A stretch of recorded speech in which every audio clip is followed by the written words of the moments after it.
आता है। अब आइए देखते हैं इसमें, यानी डायरेक्ट हम लिख सकते हैं W इक्वल टू ये F is cos theta, dot product है क्योंकि एफ भी वेक्टर क्वांटिटी और डिस्प्लेसमेंट भी वेक्टर क्वांटिटी है, बट डॉट प्रोडक्ट होने की वजह से ये आपका क्या होता है, वर्क डन जो है स्केलर क्वांटिटी है। वर्क डन क्या है, स्केलर क्वांटिटी है। आप ये देख सकते हैं, ये हमने ड्रॉ किया है, ये मान लिया जाए एफ है आपका और ये आपका एस है और ये थीटा पर है। तो इसका हम कंपोनेंट का रिजोल्यूशन करके ये फॉर्मूला हम निकालते हैं। अगर इस डायरेक्शन में आता है तो इसका कंपोनेंट एफ कॉस थीटा होगा और ये मल्टीप्लाई बाई एस होगा। That's why we can write here W equal to F S cos theta. अब देखिए वर्क डन का जो यूनिट होता है, work done F into S है, यानी बल इंटू विस्थापन, फोर्स इंटू डिस्प्लेसमेंट है। तो फोर्स का जो मात्रक होता है न्यूटन होता है और डिस्प्लेसमेंट का मात्रक मीटर होता है, न्यूटन मीटर होता है। और यही न्यूटन मीटर एक जूल कहलाता है। ये न्यूटन मीटर क्या कहलाता है, एक जूल कहलाता है। अब कभी कभी पूछता है एक जूल कार्य को परिभाषित करें, डिफाइन वन जूल वर्क। तो अगर मान लिया जाए कोई ऑब्जेक्ट ये हमने लिया, या ऑब्जेक्ट हमने लिया और इस पर हमने कोई फोर्स एफ अप्लाई किया जिसका वैल्यू 1 न्यूटन का है, जिसका वैल्यू कितना है 1 न्यूटन का है। और ये 1 न्यूटन अप्लाई करने के बाद इसमें जो आपका डिस्टेंस ट्रैवल कह सकते हैं या डिस्प्लेसमेंट कहते हैं, इज इक्वल टू 1 मीटर हो गया। तो कह सकते हैं इस बल द्वारा किया गया कार्य 1 जूल का होगा।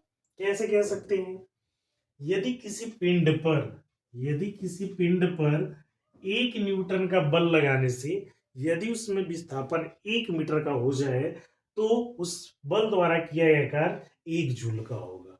उस बल द्वारा किया गया कार्य 1 जूल का होगा। ऐसा ही जो यूनिट है आपका कार्य का, वो क्या होगा 1 जूल होगा। कार्य का ऐसा यूनिट क्या होगा 1 जूल होगा। आइए अब सीजीएस यूनिट की बात करते हैं। सीजीएस यूनिट किसका, हमें कार्य का निकालना है। तो W इक्वल टू क्या होगा एफ इंटू एस। तो आपका जो एफ का सीजीएस यूनिट होता है डाइन और एस का यूनिट क्या होता है सेंटीमीटर। विस्थापन का सीजीएस में क्या होता है सेंटीमीटर होता है। तो सो हम कैसे लिख सकते हैं 1 डाइन इंटू 1 सेंटीमीटर। इसको कहते हैं 1 अर्ग। इसको क्या कहते हैं 1 अर्ग।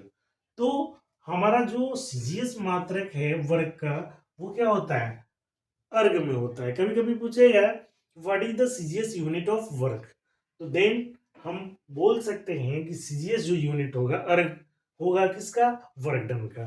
ऐसा यूनिट क्या होगा जूल होगा। अब दोनों में रिलेशन हम कैसे स्टैब्लिश करते हैं।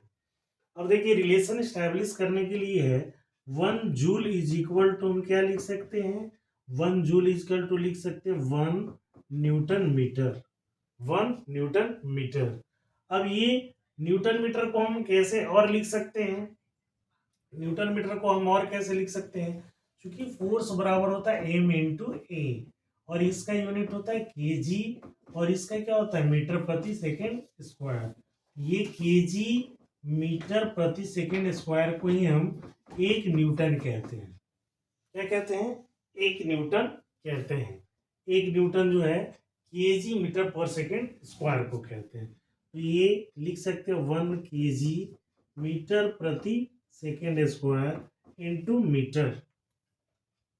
ठीक है, आई होप यहां तक आपको समझ में आ गई होगी बात। अब इसमें लेते हैं 1 केजी हो गया गुना 1 मीटर स्क्वायर हो गया और सेकेंड माइनस 2 हो गया। अब देखिए 1 केजी को हम क्या लिख सकते हैं 1000 ग्राम और 1 मीटर को क्या लिख सकते हैं 100 सेंटीमीटर का होल स्क्वायर और ये सेकेंड माइनस 2 हो गया। ठीक है, अब इसको हम आइए यहाँ लिखते हैं। अब इसको लिख सकते हैं 10 टू द पावर कितना हो गया 3, 10 to the power 3 gram into ये कितना हो गया 10 के power 4 centimetre square into second minus 2। Correct. अब आगे बढ़ते हैं तो ये जब आधार समान है तो पावर आपका ऐड हो जाएगा। 10⁻7 इंटू क्या होगा ग्राम सेंटीमीटर स्क्वायर सेकेंड -2, यानी 10⁻7 अर्ग। यानी 1 जूल में आपका कभी कभी सवाल पूछता है कितना अर्ग होता है। 1 जूल में 10⁻7 वर्ग होता है। कभी कभी इसका उल्टा भी आपको पूछेगा, कभी कभी इसका उल्टा भी आपको पूछेगा। ये उल्टा क्या पूछेगा कि 1 अर्ग में कितना जूल होता है, तो डायरेक्ट आप लिख सकते हो 10⁻7 जूल होता है। 10⁻7 जूल होता है। ये तो बातें हमारी बेसिक रही। अब हम बात करते हैं कि हम वर्क डन का कैलकुलेशन कितने तरह से निकाल सकते हैं। वर्क डन का कैलकुलेशन हम कई तरह से निकाल सकते हैं। जैसे हमारा डॉट प्रोडक्ट है, डॉट प्रोडक्ट यूज हुआ है तब, कोई इंक्लाइन प्लेन पर यूज हुआ है तब, फोर्स आपका वेरिएबल है तब, एफएक्स ग्राफ दिया हुआ है तब, तो इस तरह से हम निकाल सकते हैं। तो आइए हम आगे बात करते हैं कि अगर डॉट प्रोडक्ट है, या फर्स्ट दिया डॉट प्रोडक्ट, डॉट प्रोडक्ट की बात करते हैं। डॉट प्रोडक्ट में आपका वेक्टर यूनिट का यूज हुआ है। यूनिट जो है आपका वेक्टर क्वांटिटी के अंतर्गत आई कैप, जे कैप एंड के कैप आर यूज्ड, यहाँ लेते हैं। अगर यूनिट वेक्टर का यूज हुआ है तो इसे हम कैसे फाइंड आउट करेंगे। जैसे एग्जांपल दिया हुआ है, ये 2 केजी का कोई पिंड है, 2 केजी का कोई पिंड है और इस पर आपका फोर्स एफ लग रहा है, इस पर आपका फोर्स एफ लग रहा है। तो इसमें आपका वर्क डन निकालना है और ये फोर्स का वैल्यू दिया है। सपोज करो एफ इजकल टू दिया है 3i प्लस जे, 3i प्लस जे दिया हुआ है। अब इनिशियल जो है आर आई वेक्टर जो दिया है, आर आई वेक्टर, इसका जो वैल्यू दिया है 2i प्लस के, 2i प्लस आपका के दिया है। आर फाइनल का जो वैल्यू दिया है आपका, आर फाइनल का वैल्यू दिया है 4i plus 3j, 4i plus 3j minus, suppose करो आप ये दिया हुआ वैल्यू। तो हम इसका वर्क डन कैसे निकालेंगे। तो वर्क डन निकालने के लिए हमें क्या पता है, W is equal to F dot D कर सकते हैं, डी या आर है तो आप आर कर दो, यानी डॉट प्रोडक्ट है। तो अब इसका हमें सबसे पहले इसका हमें रिजल्टेंट निकालना होगा। डिस्टेंस के लिए या डिस्प्लेसमेंट के लिए हमें रिजल्टेंट निकालना होगा। इस वेक्टर इजकल टू लिख सकते हैं आपका आपका R final vector minus R I vector. R final का वैल्यू कितना है 4i cap plus 3j cap minus K cap. अब ये माइनस इधर कितना है आपका आर आई का 2i कैप प्लस के कैप, ये है आपका वैल्यू, यही है राइट। अब चलिए इसका हम घटाते हैं। ये कितना हो गया 4i cap plus 3j cap minus K cap minus 2i cap, और ये कितना हो गया माइनस के कैप। क्लियर। अब यहाँ से आते हैं, यहाँ से घटा तो कितना हो गया 2i cap plus 3j cap minus 2k cap, ये आपका फाइनल डिस्प्लेसमेंट आया। अब इसमें हमारा एफ का वैल्यू दिया हुआ है, एफ का वैल्यू दिया हुआ है। देन हम यहाँ कैसे डब्ल्यू फाइंड करेंगे, F vector dot S vector, F vector dot S vector.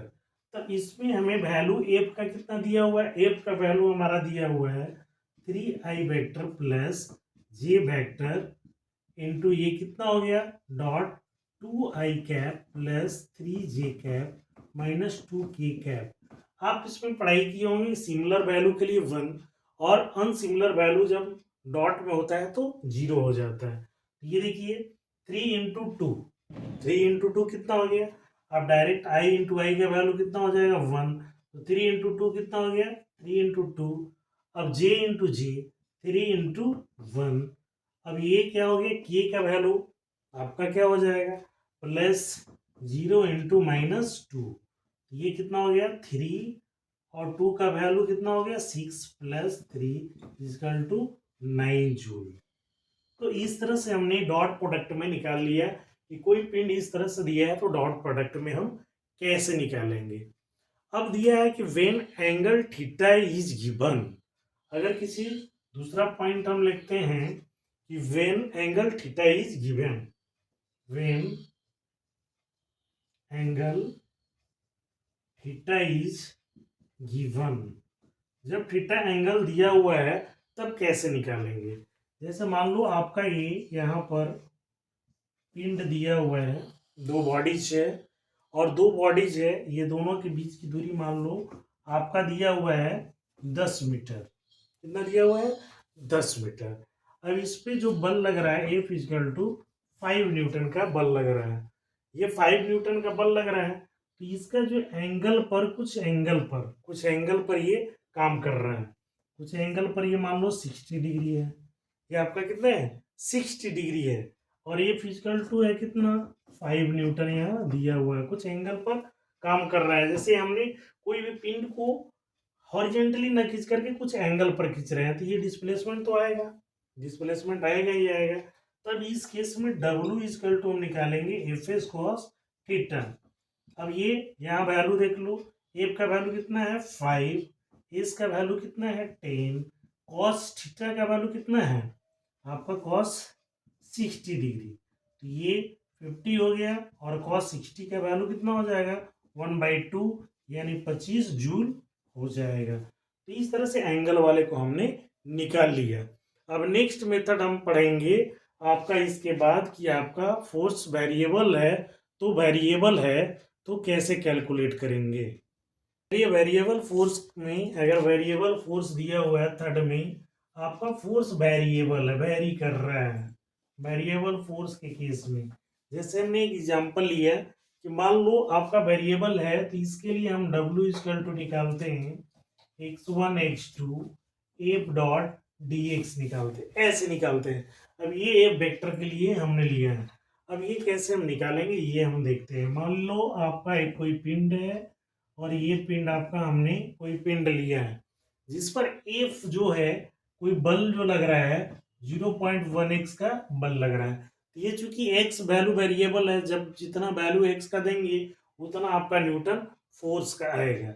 और इसका मास मान लो आपका 10 केजी का है और ये मास 10 केजी का है, ये 10 केजी का मास है।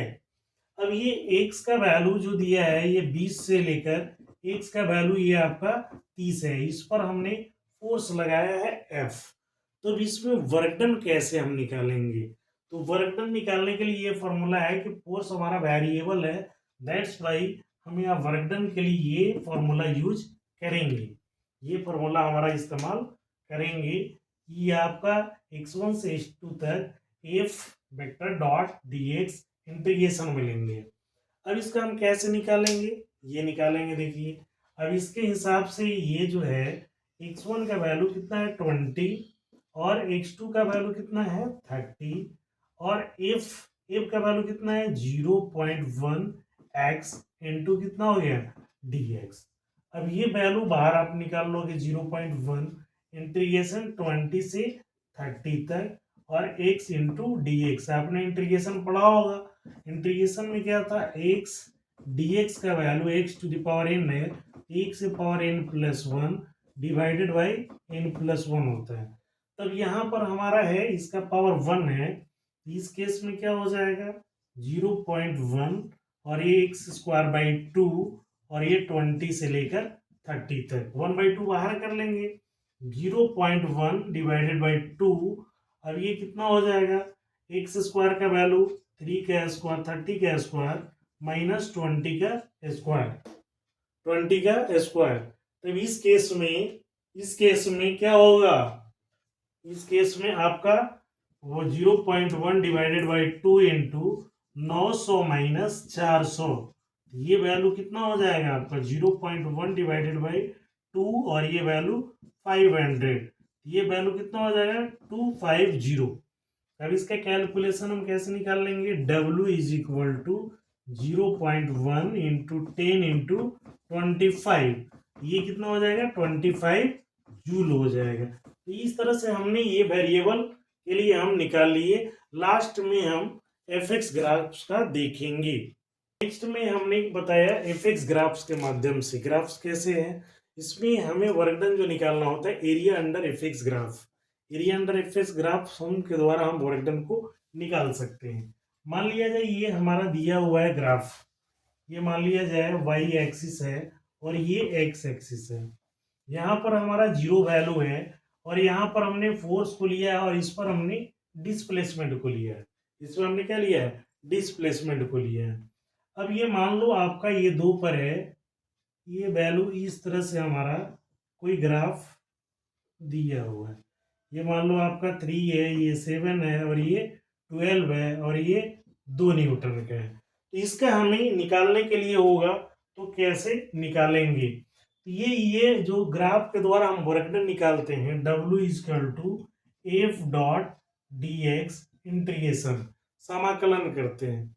ये निकालते एरिया अंडर, मतलब ये टोटल अगर एरिया निकाल लेंगे, इसका टोटल एरिया अगर निकाल लेते हैं तो ये वर्क डन की वैल्यू आ जाती है।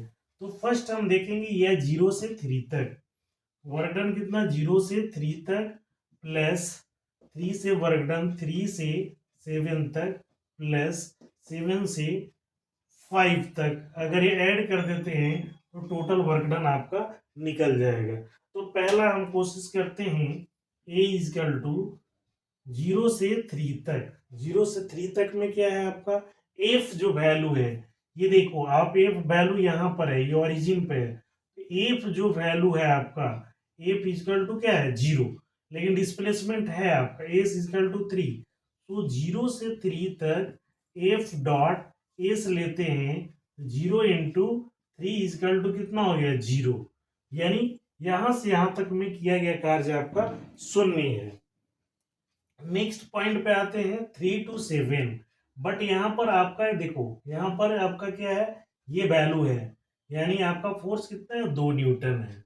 आपका 3 to 7, आपका 3 to 7 निकालने के लिए आप देख सकते हैं एस इजकल टू क्या है 7 माइनस 3 इजकल टू 4।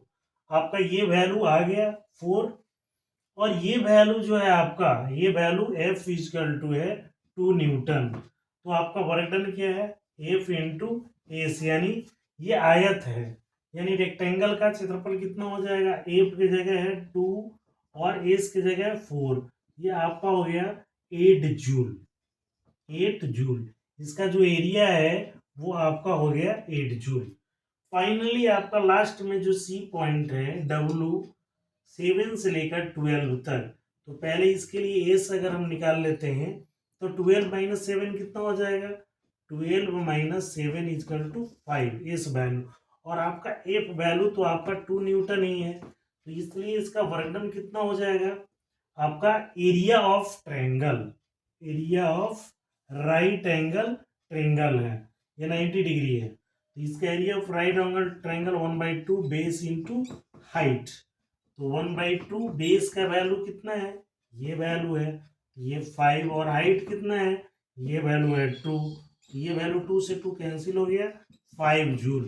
तो टोटल वर्क डन आपका कितना हो गया 0 प्लस 8 प्लस 5, यानी ये वैल्यू हम पुट करेंगे 0 plus 8 plus 5 is equal to 13 joule. तो ये बहुत ही आसान था और इसके द्वारा इस ग्राफ के द्वारा अगर टोटल कवर एरिया हमने निकाल लिया, यही कवर एरिया हमारा क्या देता है वर्क डन का वैल्यू देता है। तो इस तरह से इसमें किए गए कार्य का वैल्यू जो है 13 जूल हो जाएगा।